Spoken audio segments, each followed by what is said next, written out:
Hello everyone and welcome to another horrific review. Steve and I are back as we continue our look into the Hammer horror series with Quatermass and the Pit, directed by Roy Ward Baker. A mysterious artifact is unearthed in London, and famous scientist Bernard Quatermass is called in to define its origins and explain the strange effects on people.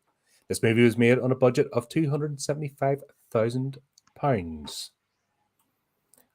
All in all, we are back. This is a good movie. I enjoyed this. Yeah. Guess who's back? Stevie's back. Yep. Guess who's back? Guess who's back? Or there could be, come back to lie, die, die, die, die, die, die. I must admit that was a wrong. Yes. He's been saving us up for 3 weeks. Yeah. Urgently on. All right, buddy. Yep, we're going into age. And hopefully Steve isn't going as often. Yeah, so major change in this. Rather than Brandon Levy playing Quatermass, we have Andrew Keir. Yeah.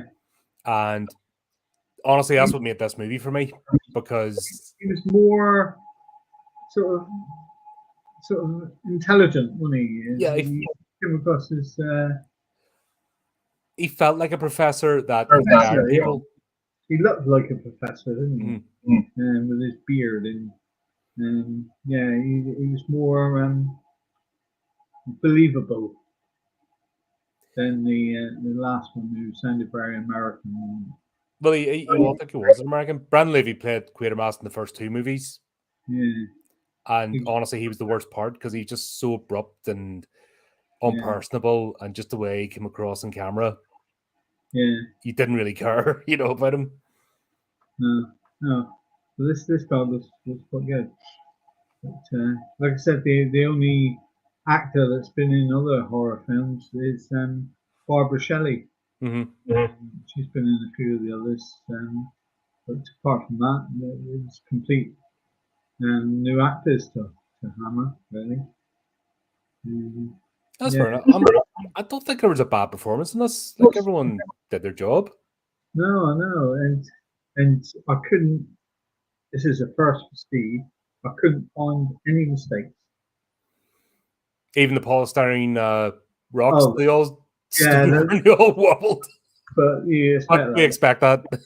And the bugs, the paper mache bugs. But in fairness, though, they really made an attempt with the effects with that. Yeah, to show them disintegrating and the ooze and that. And if you think about the time, yeah, why not? Yeah, it's like I said, the guy who done the special effects. What did I say his name was?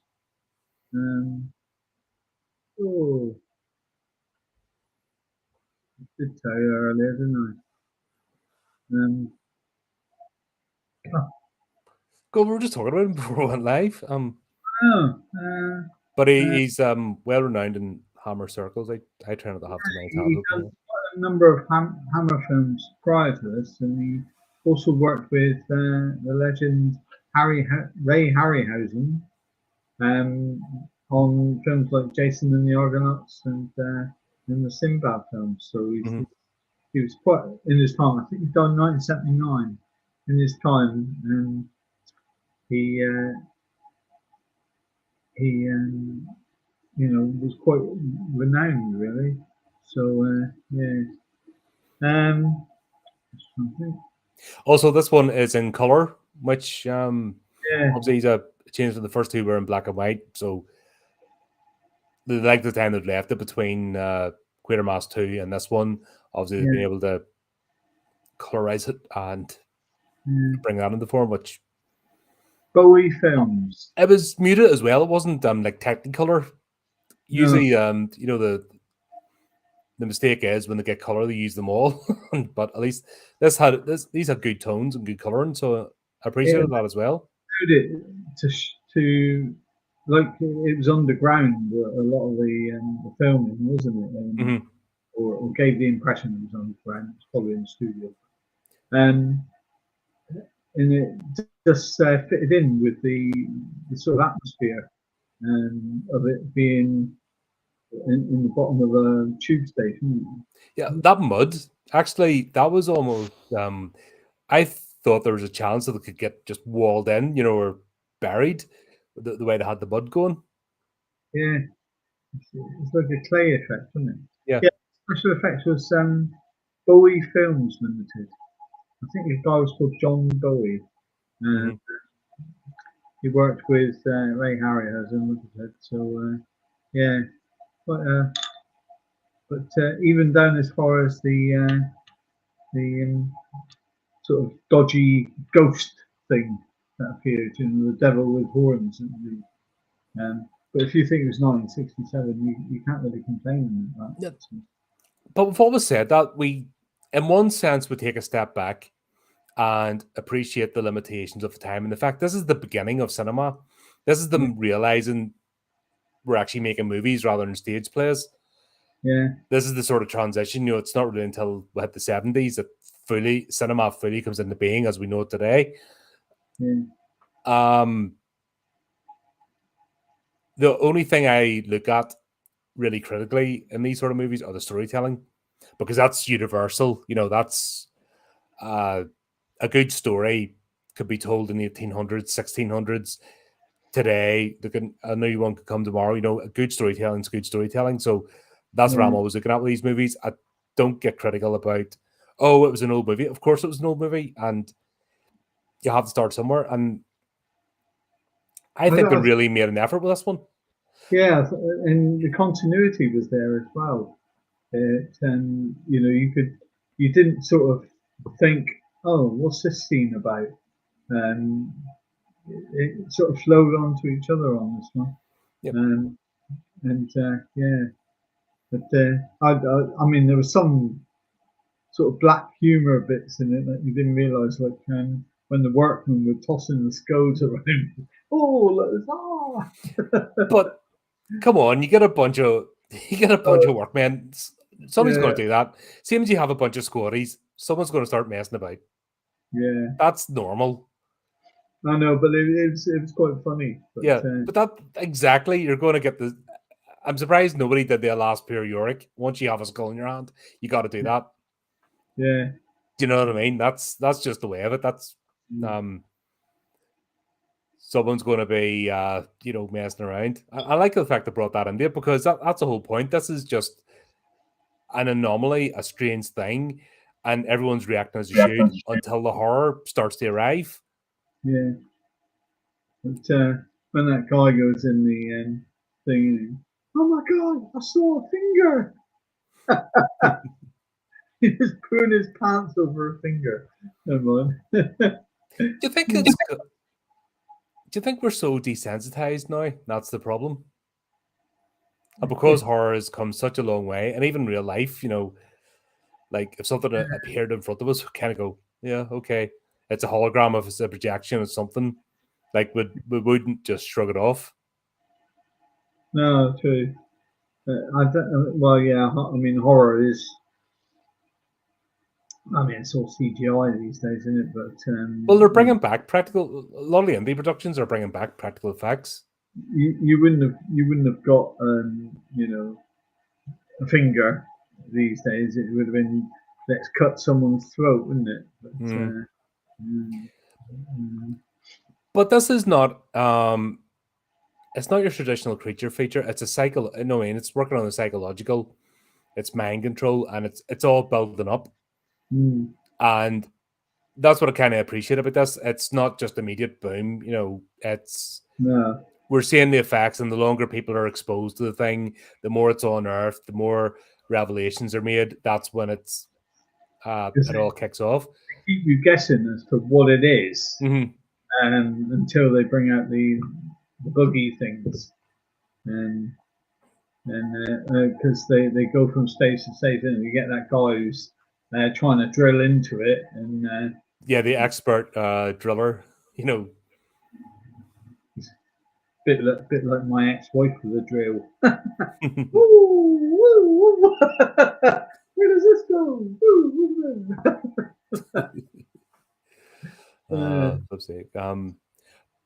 What was funny though? So basically, they're building an extension to a tube station in London, They hit and they find skulls first of all, and then it's when they pull out the full body, stand it up straight. That's when Yeah. everything just comes to a grinding halt. But I love the way everybody comes in their Sunday best for an archaeological dig. Yeah, yeah. Like barely a pair of wellies. There's a few start wearing wellies, but they're all in their best coats and dresses, like no dungarees or overalls or anything. Yeah. The other bit I thought was quite funny was when the guy says to Quatermass, "Oh, you better put on some protective gloves because," and then he pulls it off, and his fingers are all Bums up. frozen. But then, when they're testing all the bits and pieces of the animals after in the lab, not one of them was wearing protective gloves. But they wore the gloves to transport them. And the Yeah, scientists put the gloves on, so they had them, and then yeah. But for the most, like you would see them. That was one thing I was actually. Now you mention it, they did do that quite well around the ship. Was they took off the gloves, they put the gloves back on, and they actually stayed within that. Where today that's a detail people wouldn't even bother with. no, So they did it for the most part. So I can forgive the odd mistake they got. But then again, was that not at the later stage of testing? Because they were wearing gloves at the start.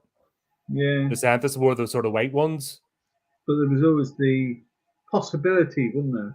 In this day and age, they'd wear gloves because of the possibility of being hurt in some way, especially when they'd already found out that they can cause a problem. But yeah, It was, of course, then the archaeologists then they find the ship. They can't quite determine, so automatically, oh, it's a bomb. Something the Germans cooked up. And then the army gets involved. yeah.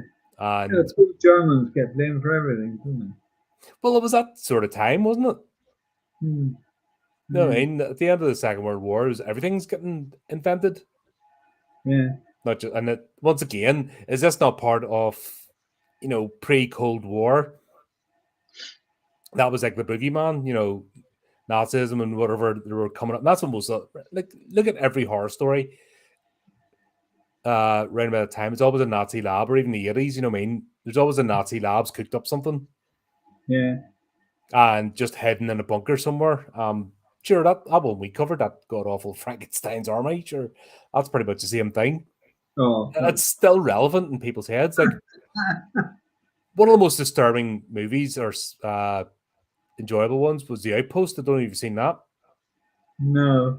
Where they were basically they're just bunker, and the Nazis were experimenting with space and time, and effectively they created the zombie army from their own. It's actually quite well done. What's that other one? Death Ship. That's another classic. A long time ago, I saw this. Where they were basically as another, it was a Nazi research vessel where they started messing about and reanimating the dead and stuff, and their spirits were, actually controlling the ship of the crew. You know what I mean? That's always been a staple. Like it's the Nazis really did psychologically impact the world. Like we're still today, we're still reeling from it. There's no if buts or maybes.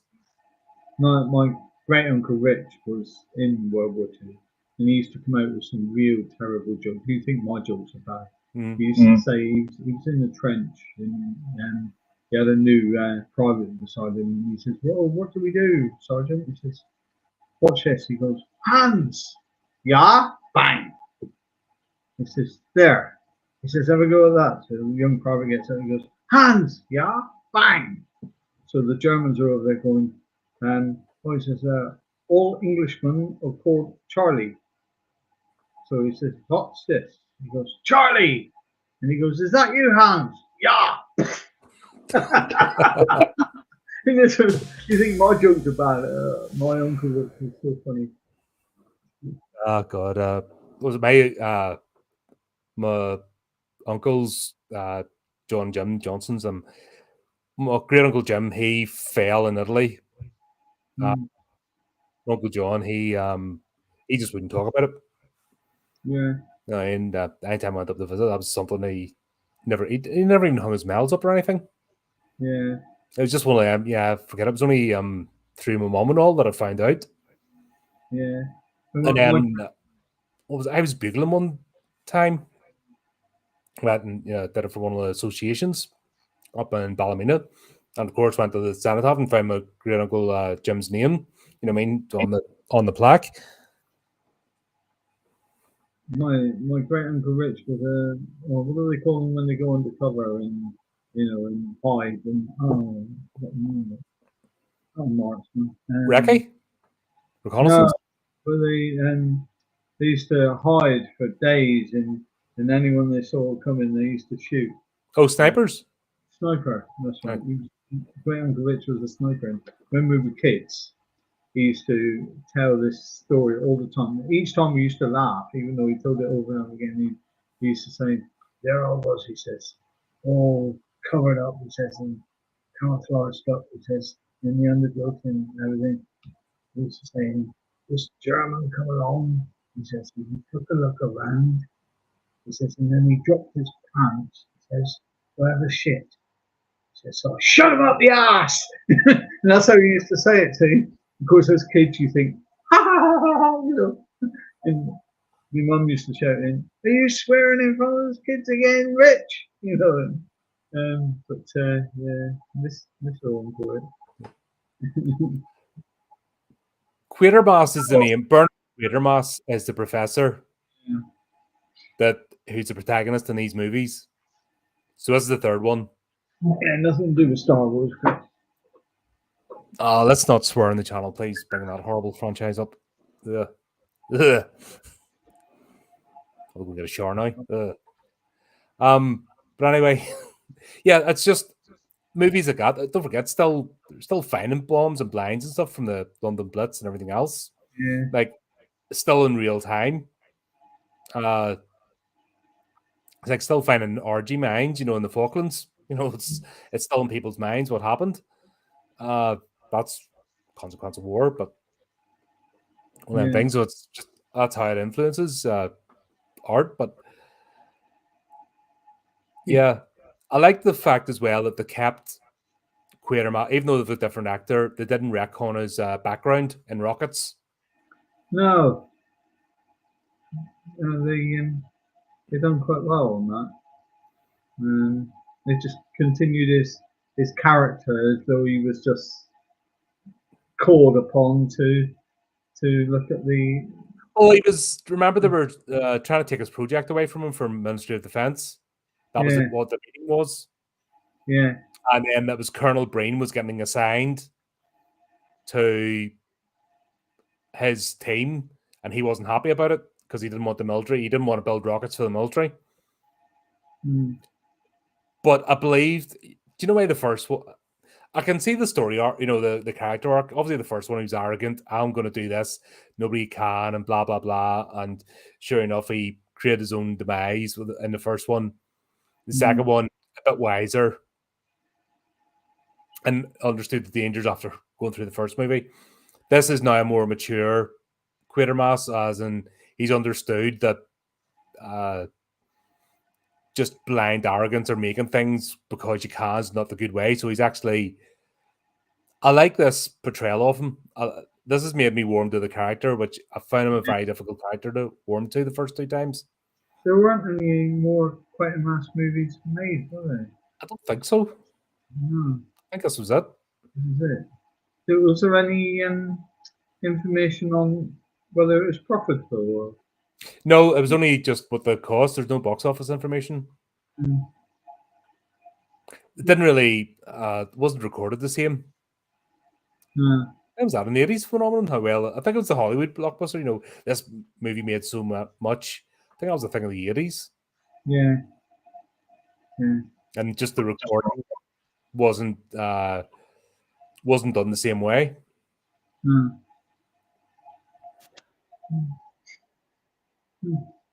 But yeah, even the way that, obviously we have Captain Potter, he's another main character, he's in charge of the EOD team. And they discover this thing, it's way outside his range.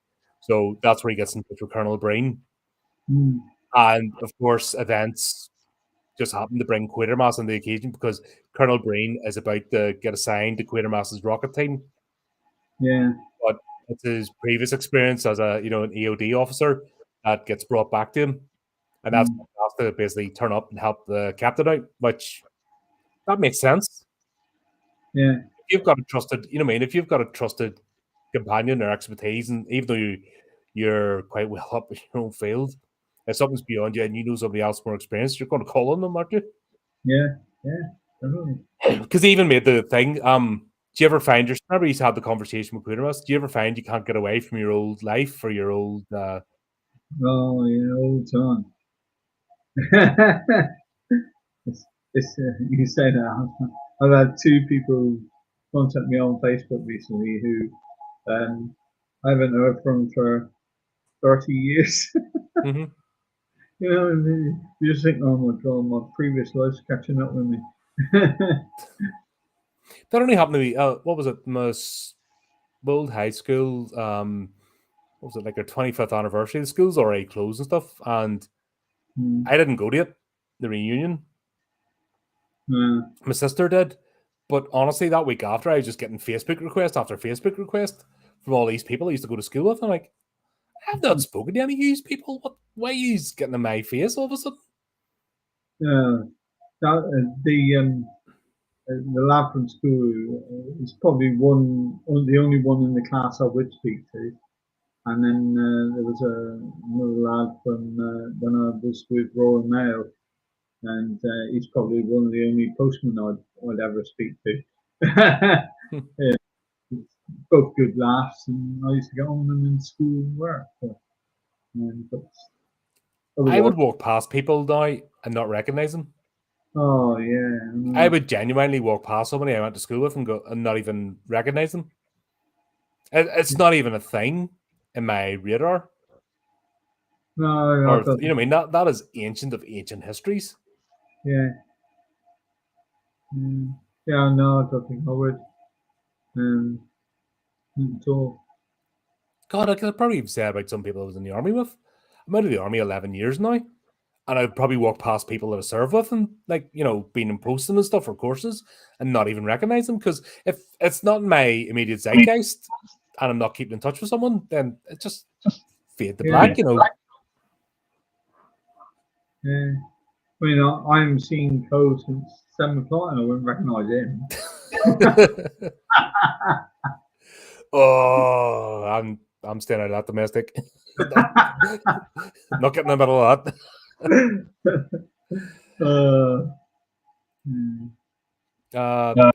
One of the funniest things in this, have to say, is when they're talking, like, actually emphatically, like they really believe it. Within 10 years, we'll have bases on the moon. Yeah, we got one on Mars, wasn't it? Or something. We've got a space station that barely works. Yeah. Everyone's too busy staring at their genitals these days. It's like, what am I? It's actually a bit of a tragedy that we haven't. Like, why haven't we built a base in the moon? Why isn't there further exploration? Like, when did it all stop? Like, when did we regress so much that, we're not moving forward at all? I know, and when you got things like we're paying Pakistan money because they're poor, and yet they've got a space exploration program going. Yeah, and we can't fill in potholes. That's right. Yeah. Do you ever see that meme where it's drunk drivers in other countries? They're sober, they're driving a straight line, and they're drunk, they're waving all over the place. And then it goes drunk drivers in the UK. When you're sober, you're doing all this. But when you're drunk, it's like yeah. I'm just like, where the hell did our imagination go? As a, I don't even just mean UK, but I just mean as Western society. And where did the idea of reaching for the stars and exploring because it's there to be explored, where the hell did that all disappear to? They left when films started becoming rubbish with CGI. Yeah, the films don't even inspire us anymore because people don't have imagination. Oh, I have no. been banging this drum since the start of this podcast that imagination's actually leaping out of people that just don't. They regurgitate the same stories now over and over again in the same films. How many Friday the 13th are you gonna, and Halloween's are you gonna have? God, they're not even doing it. They're doing requels now. Yeah, Friday the 13th prequel. What are they doing? Are they going to have a series of just all the camp counselors having sex till the minute Jason falls in the water? Because that's where it ends, before Friday the 13th begins. What are they going to do with it? Well, It they've does not make sense. It as well, didn't they? They've done the Pennywise, didn't It makes more sense because obviously there's the 27-year cycle, so each season could be each of the 27-year cycles that it appears. I can almost get with that, although a TV series, really? Does it need to be a TV series? Could they not just do like a mini series for each one? Because they tried it with Like Pet Cemetery, didn't they? They tried a series with that. Was that not a movie? No, they've done Pet Cemetery 2, wasn't it? But they, Oh God, with Clancy, God, what do you call him? Played the Kurgan and John Clancy, wasn't it? He played the Kurgan in Highlander. Pet Cemetery 2. That movie was tragic. Terrible, wasn't it? As bad as the Wicker And then Man. the remake was all right, but of course the gender swapped Gabe and the sister, so it was the sister got killed instead of Gabe. Yeah.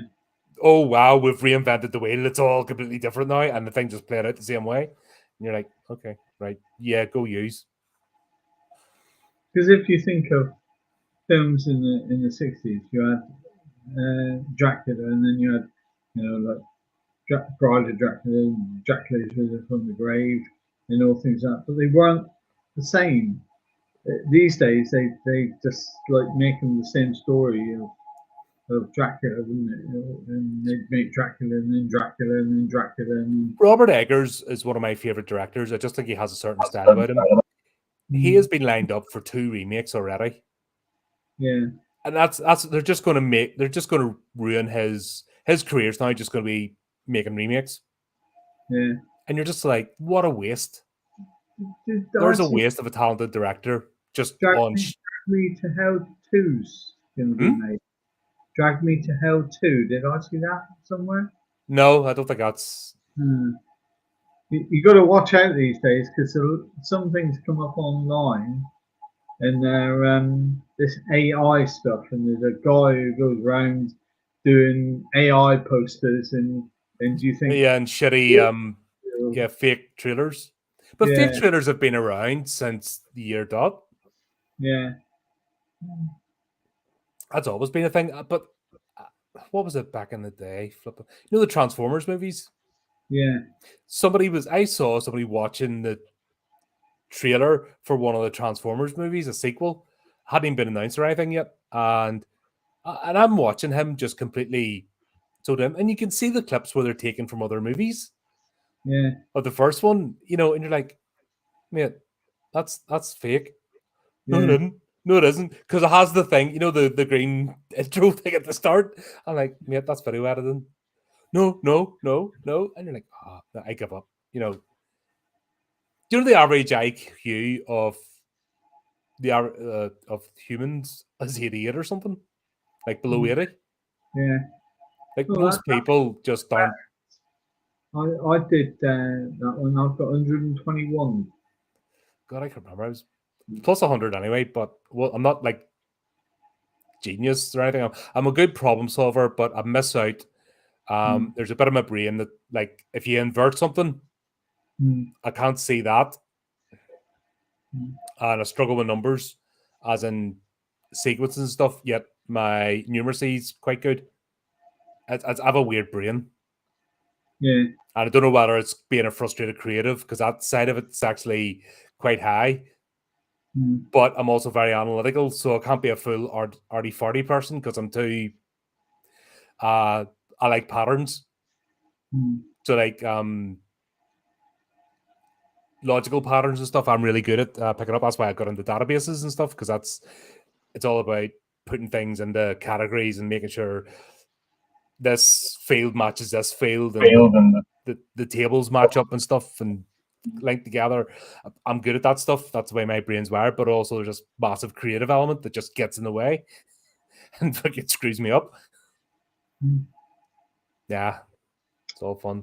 Yeah. Yeah, people just, we're getting worse. You have to actively fight, not to lose your imagination. You have to struggle now because it's so easy to get swept along and the just regurgitated nonsense. But it's got to a point with films where you don't have to think. You know what's going to happen. It's a bit like if you watch the WWE wrestling, you know who's down. That's what I blame for everything wrong with the world today. Yeah. You think of all the discourse that happens today. You can trace it back to wrestling. Yeah. Roided up retard one has the mic. Blah blah blah blah blah blah blah. Stops, hands the mic over to roided up retard two. Retard two goes rah, rah, rah, rah, rah, rah, rah, and people believe that is actually real. Yeah, I know. And that's the crux. That's the friggin' ground zero for stupidity. They get in the ring, and you just know you could be the script writer for the story. Yes, because I can see it and go, yeah, she's going to win this match, and I'm right because they have the term. It's you've got the heel and you've got the baby face. You've got the next best thing, and you think, yeah, she's going to win, and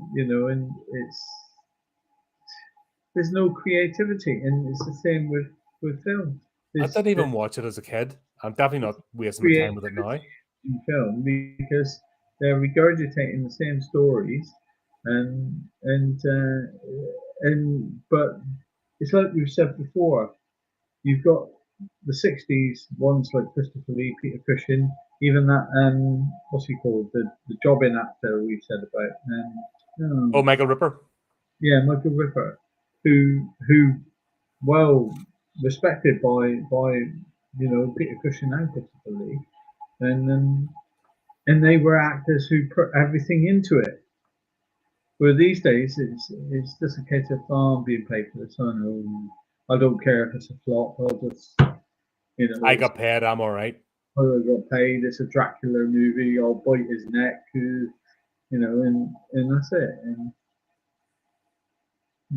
I mean, I haven't been to cinema for ages now. Well, I went to see 28 Years Later yesterday, and that was actually decent. Yeah. And for once, the trailer didn't spell out the entire movie.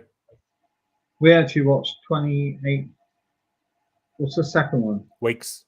28 weeks later the other day, because it's on either Netflix or Prime, and because we want to see the 28 years later or whatever it's called.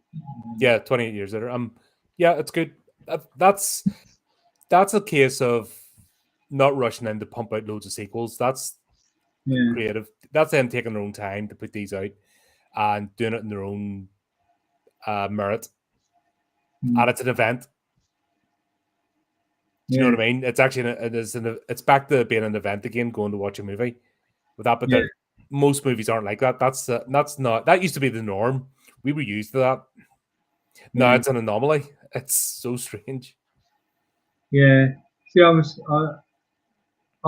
thinking, is it going to be like a sequel like Trainspotting was? And you had Trainspotting. No, that was terrible. Oh no, I couldn't even finish that. I like Trainspotting, but Trainspotting 2 was. That's what I'm talking about. Yeah. Oh right. No, that's that. I couldn't even finish that one. Yeah, the first one's great. It was a piece of cinema gold. The sequel was shit. Yeah, I know.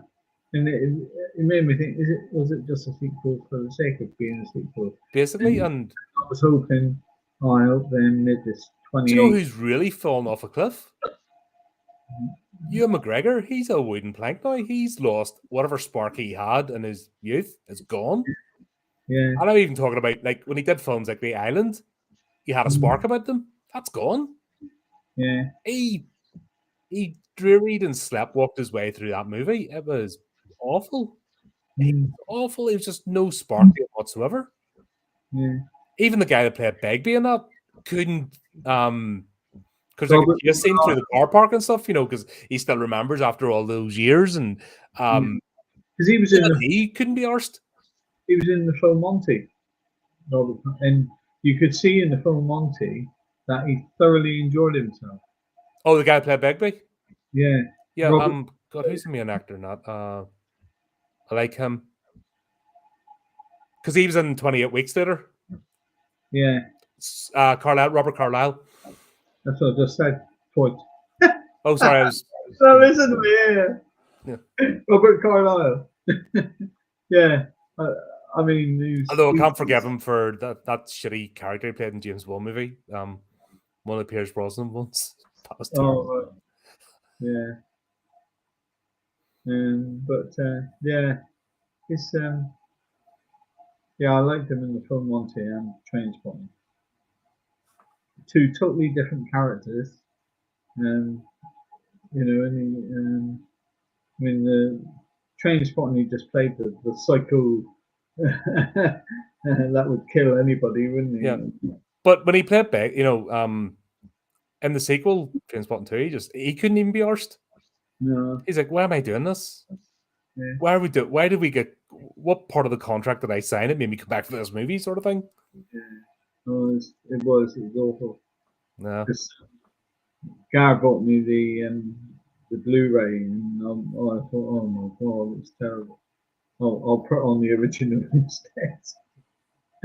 Even the music,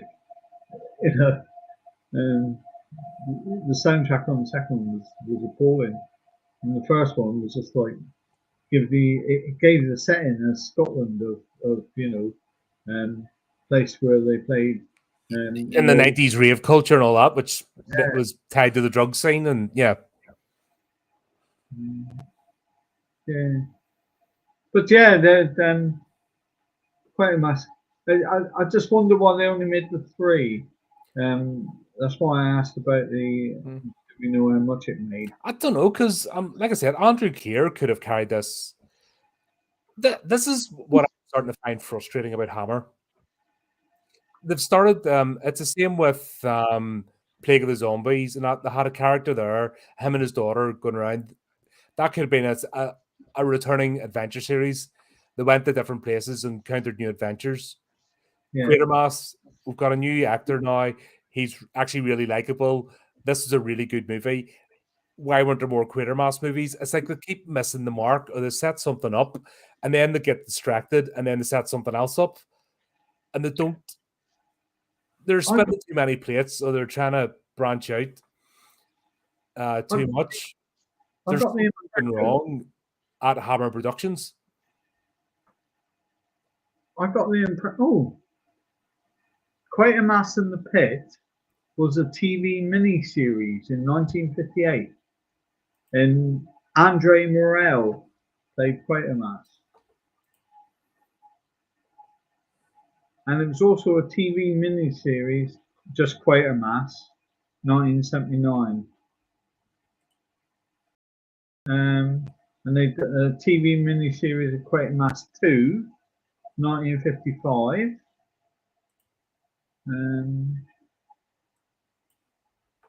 Yeah. Quatermass Experiment 2005 remake. Yeah.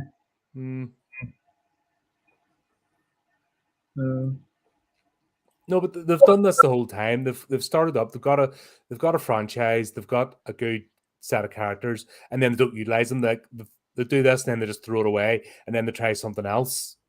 It's if they'd maybe, I'm convinced now the Hammer would have went on longer if they'd maybe reined themselves in and just stayed focused.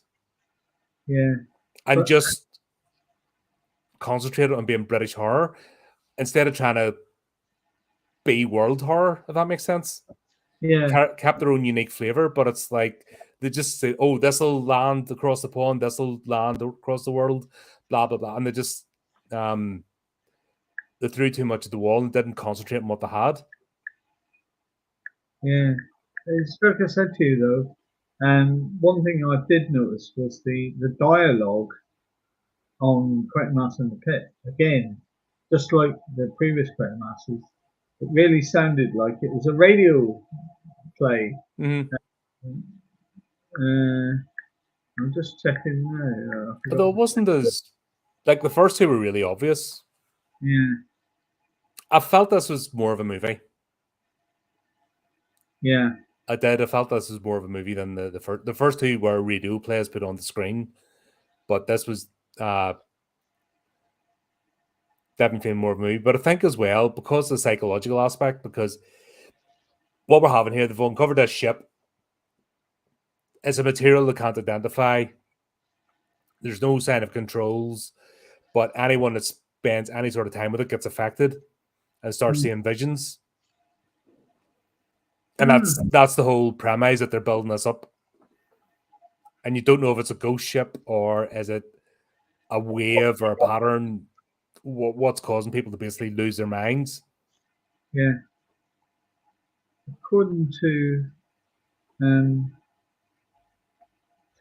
this, actually, Quatermass wasn't put onto radio till 1996. So it couldn't have been that. Maybe it was written as a radio play and never got used as a movie in the Quatermass was on radio in 1996 on BBC Radio 3. So, yeah, perhaps it was, or it might have just been the way they wrote it. Yeah. You know, so. Yeah. But we're also finding out with this as well that the area in which this ship was, people have been seeing things and creatures and spirits, and there's actually abandoned buildings that people won't move into or rent for any reason because of strange things going on. Yeah. And it's all adding to like, is this a supernatural thing? And then when we find out that there's actually symbols carved into the ship itself, like magic runes, you don't know whether it's a science or magic or what's going on. No. They've done quite well, I think, building the mystery and keeping us guessing to what the actual nature of the ship was. And then obviously the creatures, you know, the skeletons were humanoid, but not quite.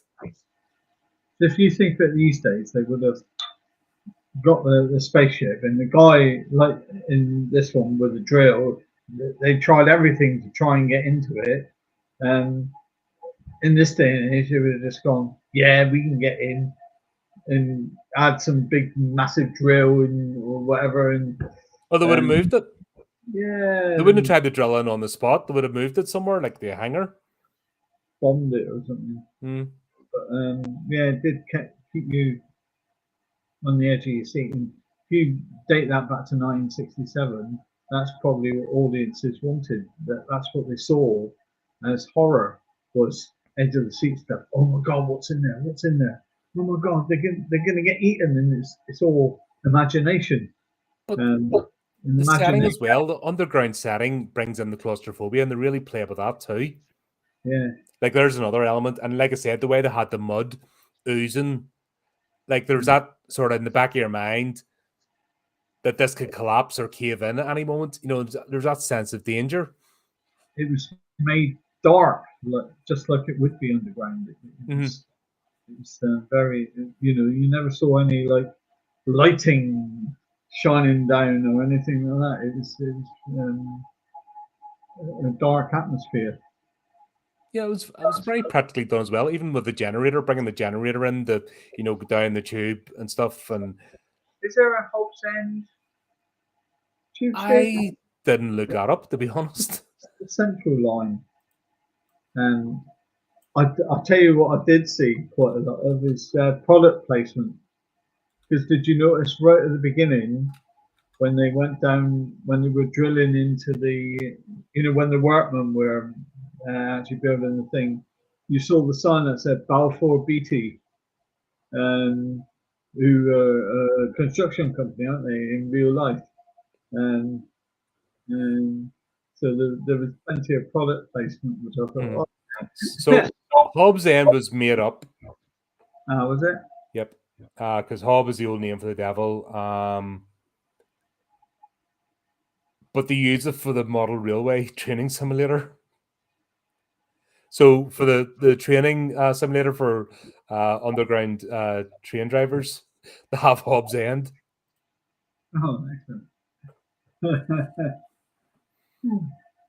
There you go. That has the paternity. That'd be a good ghost train thing. Yeah. Get into Hobbs End and little. I'm surprised that just when on the underground that they ever started doing ghost tours, because there's all this thing about on TV about the ghost of the underground, isn't it? Mm. Yeah, just surprised that they haven't done ghost tours on the underground. The truth is, London's a shithole now, and there's no spirit about it. Should even stop the Jack the Ripper tours and stuff. If you go to Edinburgh, you were actually there. You were there. They still do the ghost tours there. Yeah, and that's very much alive in the city. You know, the late night ghost tours and through the old town and stuff. You know, that's still a thing, and people love it. Yeah, London's just given up. Yeah, it's just there's no vibrancy about the city whatsoever. It's dead. It's just it's a shell of itself. It's certain just as quarter for the bankers, and that's it. Everything else is going to pot. One of the most haunted castles is in my old county of Devon, and loads of people have seen ghosts, and it's in Bovey Tracy, and it's got the most haunted castle title, and yeah, it's another, Yeah, that's a shame, but you think as well that if Hammer Studios had their head screwed on, they would have done certain locations and then done tours and kept the studio alive. It seems to me that there's a lack of joined up thinking with this studio. The more I'm looking into them, and a lot of them are sort of off the cuff. Oh, let's throw this sequel out because we need money, and they're not. They didn't seem to have an overall plan for their properties, which is a shame. Yeah, because imagine a tour of that place they had in Cornwall that they used. Oh, the village. Yeah, that'd be great. With the stairs where the villains were coming down. How many people would be taking selfies in those stairs today? Yeah, the Plague of the Zombies and God, the other one, the voodoo one. No, the voodoo one was Plague of the Zombies. What was the second one? The Hydra. No, the Gorgon. Yeah. Because I know when we were in New York the first time before COVID, we were looking at all the places in Central Park where films were filmed, like Mel Gibson's one where his son was kidnapped, Ransom. All right, yep. They filmed that in the bit where there's all the steps, and we called it the wedding cake. And then you had Made in Manhattan, and all things like this. We go, yeah, it's here, you know, this bench was used. I forgot to get a picture when I was in DC of the Exorcist steps. Oh yeah, I could kick myself now. I forgot to do that. You know, I was close by too, so I could have went and done it. I forgot because I was busy and got distracted. Yeah. I think that when we were in New York last time, Cole wanted to go to the Friends experience of the TV series Friends. I've never ever seen an episode. Yeah, so I've heard of it, but it meant absolutely nothing to me. And Cole was there getting excited, going, "Yeah, this is from this episode. This is from this episode." I was going. He just the lift music. But I enjoyed it. I have never been a fan of TV. I've always been a movie guy. That's always the thing. I've always been a movie person. TV has never, even as a kid, never got me interested. When Co sent you a picture of me sleeping, I have to watch a film in installments. Yeah, a 2-hour film would take me 5 weeks to watch. God, I wish I had 5 weeks to watch a film. I'm like, see this week because of everything that's coming up. I have so much to cram in. Yeah. But like I was doing Wednesday's movie before come on, getting all the notes and stuff done so that I'm ready for Wednesday, and then I've got Sunday's a movie and a series, part 2 of a series to do on Sunday. Another movie for Thursday with Dale. God, I'm just like have to like severely time manage. But yeah, this is when they uncovered the locust or like locust / cockroach, whatever it was, insect hive in the ship. Yeah. That's where things took a turn of, oh right, okay, this is something different. Yeah. I like the way they did it, that it was basically once the air touched it, they were starting to disintegrate. Yeah. That was actually quite a cool thing to do. And the practical solution stuff, let's spray it with sealant so we can at least get it back to the lab. Because even in the 60s, there's no hermetically sealed environments or anything, so that didn't exist. No. So like I said, they built up to it because up until that point, it was all imagination. Cinematographer's way of thinking. You were thinking, what the hell can it be? And that's the horror bit of the '60s of Hammer horror, and then suddenly they bring out these locusts. But these days, they think it's crap, wouldn't they? And yet back then it would have been, oh my god, locusts, or scary bugs, and because they never had it. And so yeah, it was all the build up, and I think if Hammer had used the same thing on most of their films of a build up to it, and the films that we have seen that have been rubbish would have been a lot better. But this is what I'm saying. They're not. I'm seeing now my problem with the Hammer production side of things is that they just don't have focus. No, they're too busy running these out, and they don't have a plan for. Okay, what are we doing with Frankenstein? Let's have a plan. A 10-year plan for Frankenstein. 10-year plan for Dracula. 10-year plan for Quatermass. Do you know what I mean? 10-year plan for the Mummy. Right there. That's what we're focusing on, and we're making good stories and keeping people gripped. But they didn't. And then they jumped in bed with every studio they could find. And they got the watered down their own brand. You see how much, like, this is back to Hammer, but you see when they jump in bed with all these random studios, the tone of the movies change. And it stops, you only know it's a Hammer movie because we've looked it up. That's where I see the problem is. But this is back. This is what I would consider classic horror or classic Hammer. It's got the Hammer feel to it, and they fixed the problem with Quatermass by getting a better actor. And Brenda, I like the character of Brenda in this. Yeah, Barbara Shelley. She's been in several Hammer movies. Oh, sorry, Barbara. Yes, that's right. Her character's called Barbara as well. Sorry, my apologies. Yeah. No, she was very clever. But I thought there weren't any female leads until 2016 when Jennifer Lawrence fixed everything. Yeah. Yet there she is. She's a competent member of the team. She's being shown respect to, not being spoken to at all. Spoken down to. Yeah. And yet didn't lose her femininity. Funny that. Yeah. You can just tell people make up crap just because they're making bad products. That's all it is today, is people making bad products. They're thinking of excuses to mask the fact that they're not trying and they don't have the ability to do it. I think social media has had a lot to do with things like that. Well, that's everyone jumps in a bandwagon, don't they? I'm in this team, so I'm in this team. Me. Back to wrestling. Back to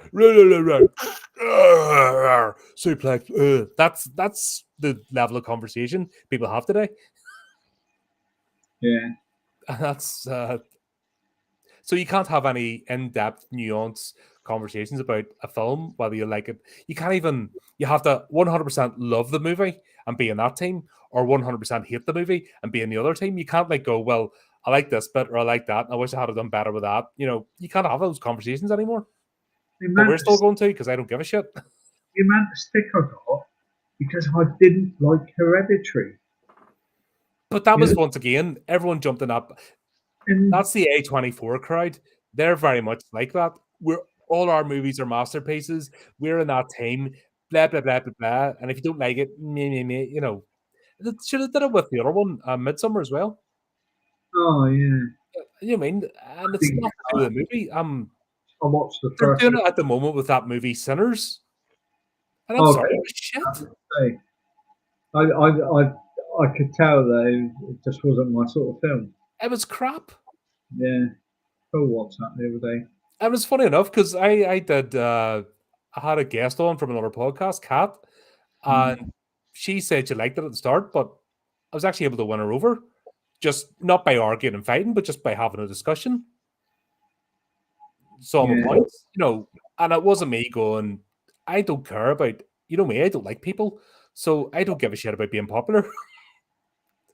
Yeah, says on YouTube, you know what I mean? I'm kind of, I don't know why I'm doing this. Maybe it's just the top chats. It was sort of on in the background, and I looked up once and I went, "Is it about zombies?" No, vampires. Oh right, okay. Yeah. But as far as I got, you know. Is anything going to happen yet? The girl was on top of him or something, eating his face or something. Oh, it was silly. It was a silly movie, but they're doing that at the moment. They're jumping on the bandwagon about that. So you're either on the Sinners team or you're a bigot. You know, it's the usual crap. Yeah, I mean, when that kid's head got knocked off, that did it for me. Yeah, and I was laughing. My son was laughing. There were a group of youngsters, sort of 10 seats down, and they were laughing. And then when the body floated up at the end, up to the top, and we were laughing at that, and there were people in about 6 rows in front of us going, "Will you shut up?" You know, no, because it's crap. Yeah, that was right. I don't even think I bothered reviewing that one. I watched it and went, nah. Oh God, I wouldn't even waste my time reviewing it. That's annoyed me. Although Dale and I, our Midsummer review is hilarious. We just broke ourselves reviewing that movie. That was ridiculous. Yeah. But this, we'll have a good story here. We'll have it unfolding. We'll have the horror unfolding of, you know, people are losing their minds. Then we find the locusts. Then it's the idea that it's actually Martians. Yeah. And then not only that there, but the Martians are basically back 1,000 years ago, we're kidnapping human beings, taking them back to Mars, experimenting on them, and then dropping them down. So basically the entire human race has been an experiment from Mars. Yeah. And you're just like, that makes sense, you know. When they play it out in the logic, you're like, yeah, I can see that. You know, the way they explained it, I can see that being a possibility. Why not? And like every civilization reaches zenith and then falls apart, like we're doing right now. You never know. Yeah, you will never know if you're an alien. No. I'm convinced round our solar system is a big cage. Yeah. And it's don't poke the humans. A bit like the Truman Show. Yeah, we are the reality TV. We are the lesson to every other sentient species out there to how not to act. Yeah. I'm convinced of that. Yeah. We are the warning. Like, don't be like the humans. Yeah.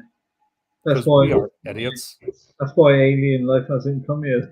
Yeah, because that's what I mean. There's a big fence around the, you know, there's a big fence around the solar system, and all the other alien species are like no. And then there's videos being played of this is why our galactic council operates the way it does, and they'll show you Parliament. And then everyone else in the universe forgets their ills or their arguments and go, oh, right, we could be like that. That's not, no. Or when they're making movies to show you a bunch of Star Wars fans, and then they go, no, okay, we'll make better than that. Oh, Chris has said, you leave Ewan McGregor alone. That's why I'm having a poke at him. Yeah. What do you know? What do you know about good movies? He was in Star Wars, Ewan McGregor. Oh, was it? No. The second lot, in 1997.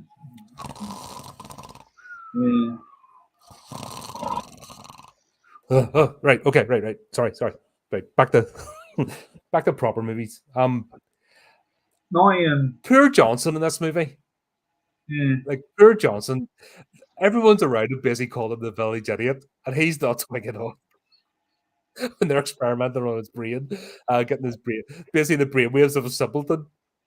And they're like, don't you strain yourself, Johnson? He's like, okay. Chris has got another one of his theories here. What's that, right? In the 1960s, I think there's still a possibility that Mars was inhabited because telescopes saw channels instead of canals. Oh, it's in dugout. Don't know, but like I said, in this movie, they clearly state in 10 years we'll have a base in the moon. Yeah. Nearly 100 years later, we're still waiting. Yeah. 60 odd years later, still waiting. Going back to the Germans, I had to take my watch back to the German makers because all it was doing was going tick, tick, tick, tick. And I said to the German maker, I said, so, can you mend it? He went, yeah, we have ways of making you talk. There we go. He is back.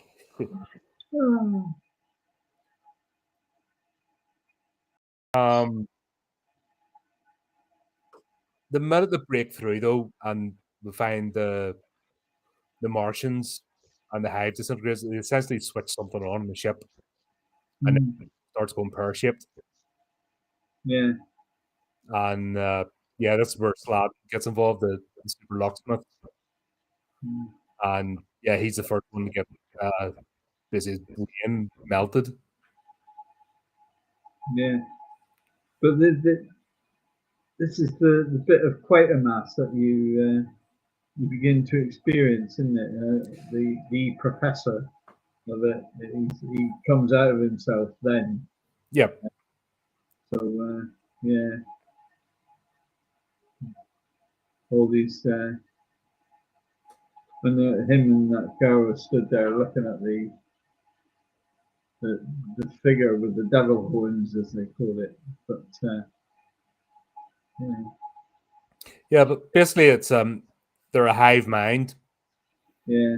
And their idea of preserving the species was to play with monkeys and alter their brains so that their history and that would carry on. But they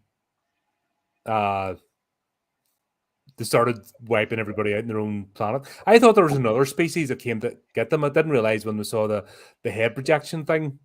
Yeah. When they hooked Barbara up to it, that I didn't realize they were killing each other. I thought there was another species that we're going to encounter, and that's basically getting called to the planet or something. I really didn't know what way it was going to go. It showed the film of the hundreds of them, wasn't it? Yeah. Going forward.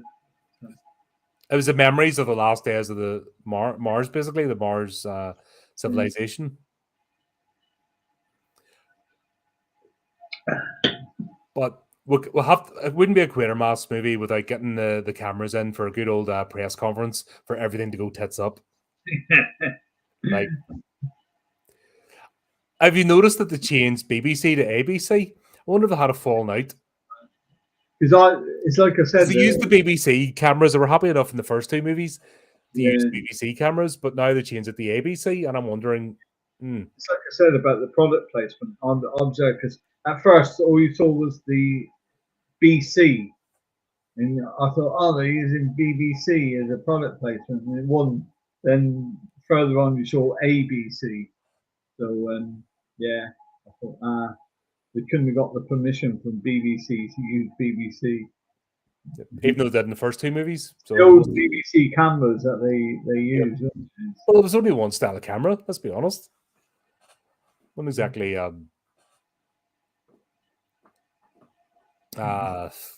much variety. You know what I mean? There was nothing commercially available. Yeah. Have you answered the most important? Is our friend Stephen from here? What? Yeah, but this is what happens when you don't turn up in time. The screen. His are the frilly pink ones. Those. Yeah, you can see the rest of the collections on Steve's OnlyFans account. Links in the description, folks. Yeah. Hey, that's a green screen. That is. Mine. that you should make that your green screen. Actually, just one big pair of tidy whities. Yeah. And yes, Chris, I'm not fully recovered. Not fully healed. I'm still like sort of. But he'll suffer for the art, for the conversation, because yeah. See, I've got to pretend I'm ill just so I can go back and see the gorgeous doctor. Oh dear. See, I'll tell you what I did have the other day. It was a chocolate caramel bar, and it was all mildew and everything inside. So I sent it back to the makers. But my old mate Jeff Lynn, who did War of the Worlds, he says, "Oh, he says we won't get anything back." He says, "Because the chances of anything coming from Mars are 1,000,000 to 1." There we go again. Yeah, it will improve, Chris. Got to. Yeah. So this all just goes pear-shaped, as usual, every Quatermass movie. 60 in 2 months. As old as some of the Hammer films. Yeah, you're at the point now. You're around when they're first released. Yeah, I know. It's getting that bad, isn't it? That's a milestone. Yeah. But of course, alien influences can't beat whiskey any day. You just go to the pub, and aliens can't touch you. Yeah. Of course, that's the perfect escape, isn't it? I like the way even Quatermass was taking a nip. Barbara had the hip flask. He said, "I normally don't, but do you mind?" And he's. I like the way he's put into his actor, his character, like being freaked out by all this and actually being affected himself. So that actually it was Ronnie that took over. Had to snap him out of it. So the first two, like I said, Dunleavy just played a brusque, just barked at people and you didn't have any investment. This is your Quatermass is getting affected by a thing and you see him getting visibly shaken. And that's the whole point of bravery, isn't it? When you get terrified and then you pull out of it and then you still act. That's the whole point of what bravery is. If you're not afraid in the first place and you're not brave, it's comes part and parcel. It's the way you cope with things. But I was getting a very much Invasion of the Body Snatchers vibe, people getting taken over and becoming drones. And that was basically what happening there. The memories, the essence of the Martians, took over everybody, and it was. I like the fact that they had to kill the projection. That was the only way to destroy it. Yeah. Yeah. But it was a good entry into the series, I think. It was an interesting end credit scene, wasn't it? I'm surprised that they didn't make more. If because it was a good entry into the series, and I'm surprised they didn't make more. But this is what I'm starting to realize. Hammer is all over the place. Yeah, They have no consistency about them. in this day and age, they would have made Quatermass versus Alien or something like that. I would say Hammer back in the days they'd come to the MCU. Yeah, Start off strong, couple of good movies, and then just a lot of just kept no vision, no direction, yeah. and just kept pumping out. So that's why they ultimately failed. People started switching off. Mm. But that end sequence where you've got busy Quatermass sitting on the edge of the car and Barbara, and they're both like looking awkwardly at each other, or just taking in the scene. That was a different way to end it, and Yeah, yeah, it was an interesting one. yeah. Sort of showed the aftermath, psychologically, because this is a psychological horror more than as much as it's a sci-fi one. Just showing the after effects of everything that happened. Yeah. Do you think this would have come under the horror theme or the sci-fi theme? Well, sci-fi horror, psychological horror. Yeah. They used to separate the two, didn't they, years ago? They used to have sci-fi on one side and horror on the other side. And Yeah, so sci-fi's Flash Gordon. yeah, Pew pew, zap zap. There's no viscerality about it. There's no sense of like proper tension. But horror's a story. That's why horror is so big, because it's more of a storytelling mechanism, and it's whether you cross that line into horror, and it's all about detail, isn't it? yeah. I always refer to, this is my favorite analogy that the car chase scene in Bad Boys 2 versus the highway scene in Final Destination 2. Right. One's an action movie. There's boats blowing up and flipping and cars flipping, but there's nobody gets hurt. You don't see the impact of it happening. Final Destination 2, people are getting mangled. You know what I mean? Like the Logan truck, when it smashes through the car and you see the impact of it, that's horror. That's not hiding away from what happens when a car, gets smashed with a log. Where an action movie, for example, you don't see any of that. You just see the pretty lights. Yeah. And it's the same as Flash Gordon versus Alien. Do you know what I mean? In Flash Gordon, there's that scene, the bark, he has to put his hand in. If you remember that alien thing, if it bites you, it turns you mad. No, not the original Flash Gordon. The 20-minute episodes in black and white. No, I'm talking about the movie. Oh yeah. A movie comparison. Yeah.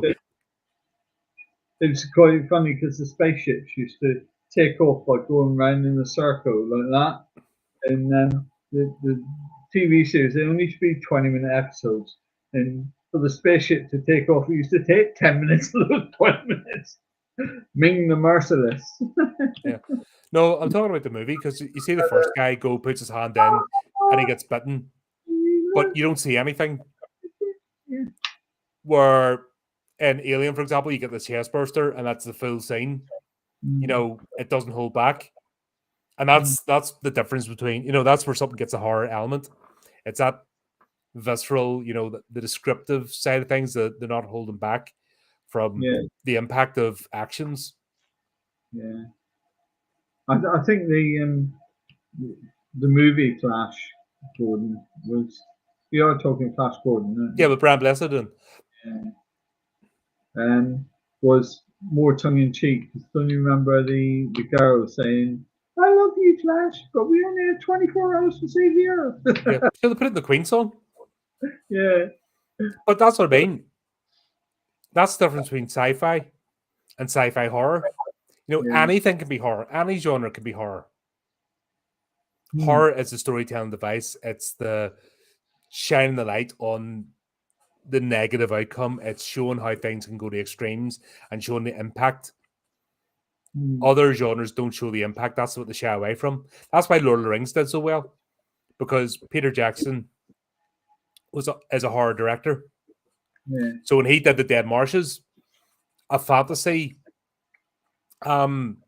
director wouldn't have shown the dead marshes or a lot of things in such detail. Yeah. See, I Lord of the Rings, I could never understand it because it took, what, 11 hours to destroy Frodo's ring? I could have done it in about 20 minutes. Oh dear.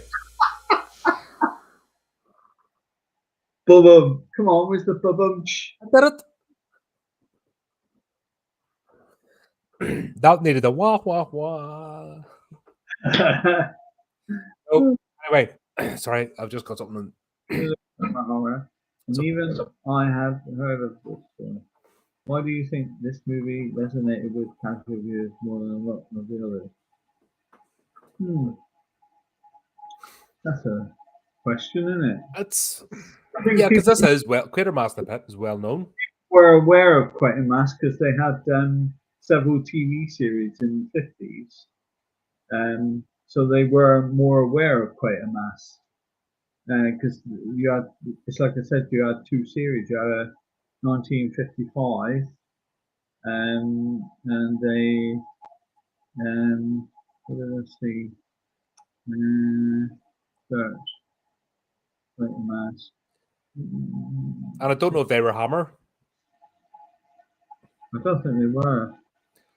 I think Hammer took Quatermass' character and just gave it the horror bent. And don't forget, there's been 2 movies out. This is the 3rd Quatermass movie in the Hammer films. So yeah, you had 2 TV series at Quatermass. So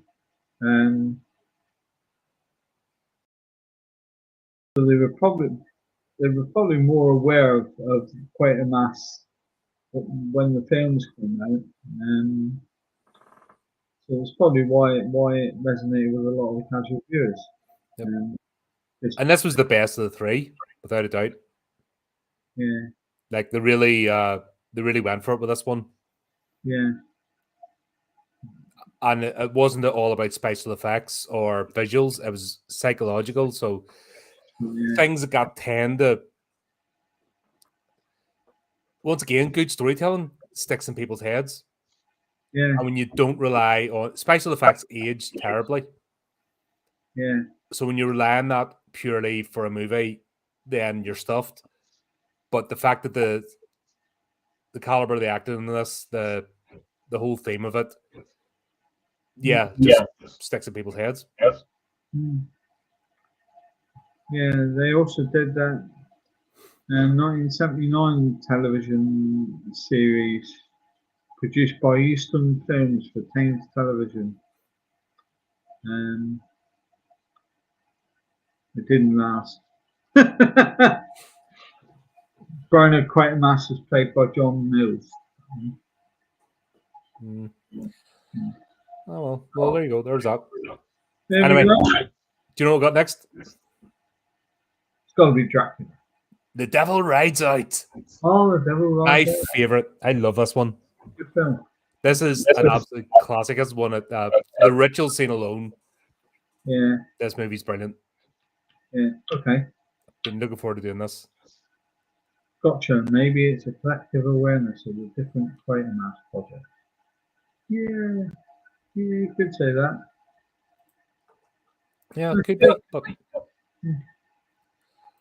I say it's like it's one of those things where like everyone knows Dracula and everyone knows Frankenstein, and because of the series that were done, I mean, I think with Frankenstein, Boris Karloff brought that to life, and you could even say Dracula. You could date back to the Bela Lugosi era where he brought that to life, and I think perhaps the TV series of 55 and 59 brought Quatermass to life.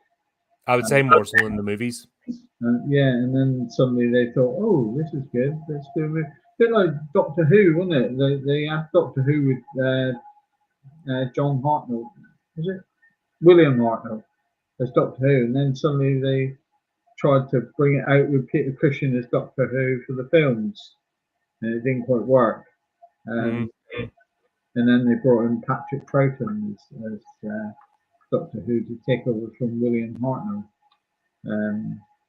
So, but it was still, because of the TV series, Doctor Who was known, which is probably why they went to the cinema to see it. But it didn't catch on because it was a different Doctor Who than what the series had brought in. As nice as Peter Cushing was, he just wasn't Doctor Who. No, because I think this is probably the same with Quatermass, where they had the series in '55 and another one in '59, and then they brought in the films, and who knows? You just don't know, yeah. So they're there. some things land. It's not a science. It's lightning in a bottle. Some things land, others don't. And that's the problem with studios. They always try to replicate what works, and they fail because they don't understand. Because it's just one of them random things. Things will take off and they won't, and then they go off the rails. And whatever money they make, they splurge on silly projects. Yeah. And then we're back to square one again. I'm so surprised that Nick Cage hasn't made The Wicker Tree. Oh God, even he has limits. And didn't he? Why isn't he done Wicker Tree? I think that movie just gets buried. That's where it belongs. God, let's never speak of that again. So The Devil Rides Out next. Yep. Back to some Peter Cushing goodness. Yeah. There you go. Yeah, give Quatermass and the Pit a watch. Yeah, it's worth it. Different Quatermass character and much better. Yep. Best of the three, really. Yeah, without a doubt. Really enjoyed this one. But there you go. Steve, thanks for coming on again and hope you feel better soon. And thanks for everybody for tuning in. So it just leaves me to say, until next time, keep up to date with the channel, do the technical things, and remember to keep it creepy, keep it horrific.